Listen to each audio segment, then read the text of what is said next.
Les musées sont fermés, les volets clos, les lumières éteintes. Pas un bruit, seules des fines poussières qui voltigent dans la pénombre. Mais derrière des vitres, des objets attendent que des yeux curieux les observent, les admirent. De splendides monuments, dont les restes sont conservés dans les musées de Sens, décoraient la capitale des Sénons, Agedincourt. Celle-ci, influencée par la civilisation romaine, était fière de ses nombreux temples, de son aqueduc, de son amphithéâtre, de ses monuments funéraires et de ses luxueux thermes. Avec l'approche menaçante des barbares, il fallut construire une enceinte protectrice, mais à défaut de carrières proches, les monuments servirent de matière première.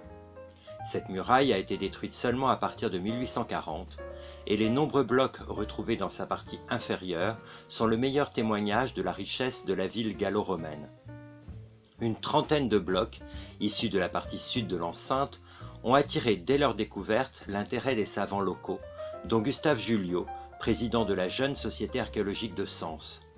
Le premier, il imagina la reconstitution de la façade d'un monument qui, par ses dimensions énormes et la richesse de ses ornements, dénotait un grand luxe. 35 blocs ont permis de remonter cette façade lors du réaménagement du musée dans le Palais des Archevêques en 1985. 3 travées, séparées par des colonnes demi-engagées, et l'amorce d'une quatrième sont actuellement visibles.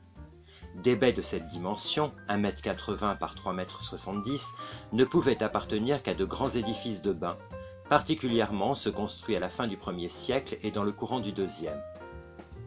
On y voit, en bas, des scènes mythologiques, telles la lutte entre les géants et les dieux de l'Olympe, mais aussi des femmes occupées à leur toilette.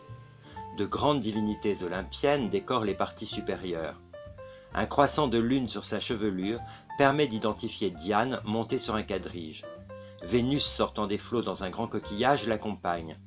On pourrait envisager alors la présence d'Apollon, jumeau de Diane et protecteur du soleil, et de Mars, protecteur de la guerre et amant de Vénus. Cette façade a nécessité la création d'une mezzanine dans les musées pour mieux pouvoir appréhender sa monumentalité.